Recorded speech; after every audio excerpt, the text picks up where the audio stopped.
what do we have here? The English FA have released a statement to rescind the red card for Miles Lewis-Skelly, the very scandalous red card issued by Mr. Oliver for something that should have been a yellow card. And a couple of days later, the FA have basically come out to say, whoopsie, that was an error. We do not think that that red card should stand. Now, the question for me is, what happens next?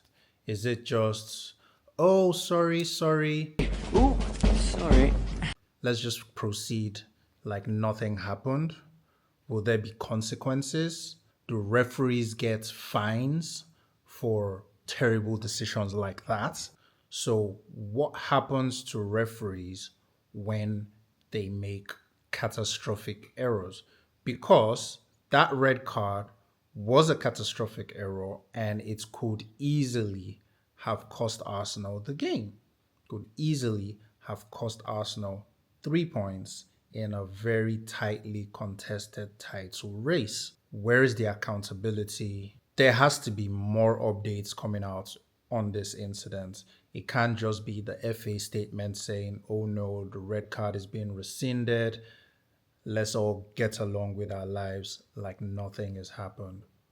There really has to be a proper investigation into the referee, into the card. I can basically list out a litany of scenarios where we've been hard done by his decisions and nothing really happens. He gets away with it. He comes again, officiates the next game. It feels like whenever Oliver is assigned to officiate an Arsenal game, you're expecting a scandalous decision. Some people will be like, oh, but he issued Wolves a red card as well.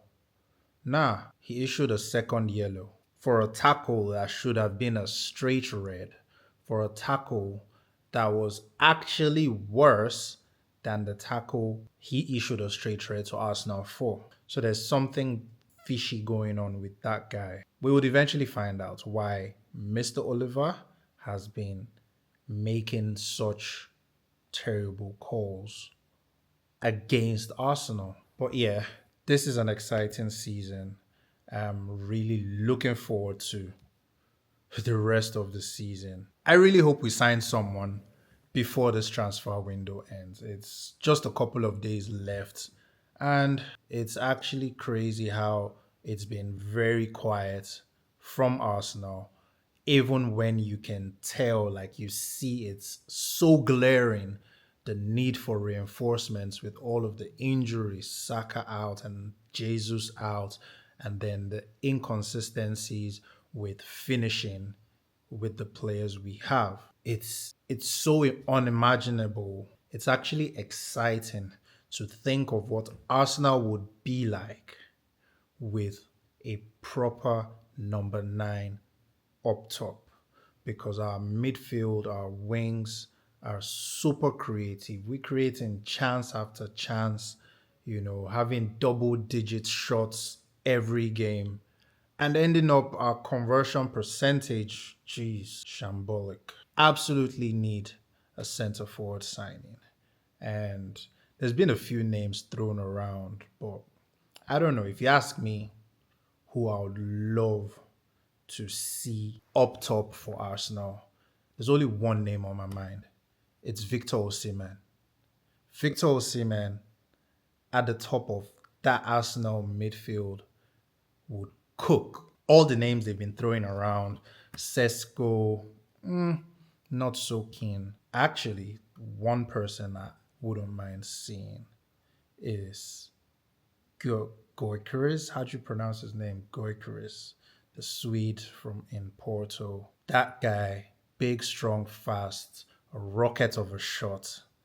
Yeah, I'll take him in a heartbeat. It would be nice to have a player that is Premier League ready, that has Premier League experience. If we're looking to actually seriously challenge for the title this season, because Liverpool are still going to wobble, they're still going to drop points.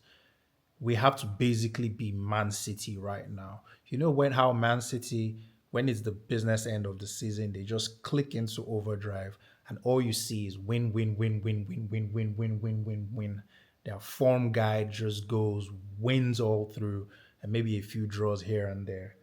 That is the kind of run Arsenal needs to get on. And with the current squad, with the injuries we have, once that window closes and we do not bring in a killer up front, yeah, there goes the season. Would be like the joke from Evra, where like a Netflix show. We'll see you next season. Next season. We don't have a 20 goal player, a 20 Premier League goal player in that squad at the moment.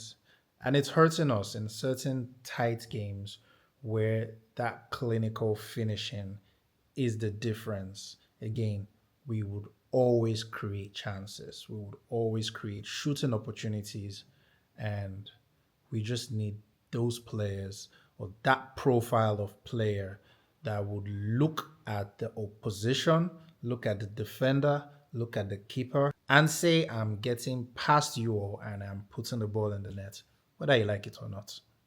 That is the kind of brute force we need. That's what City have with Haaland. That's what Liverpool have with Salah. And now even Gakpo is putting up pretty good numbers. So yeah, if we're trying to be serious about winning anything, gotta get that forward. The next Premier League game against Man City, they're not quite the same as they were last season, but they seem to have rediscovered their form and it's going to be a very, very, very difficult game. And with our current striker dilemma, so help us God.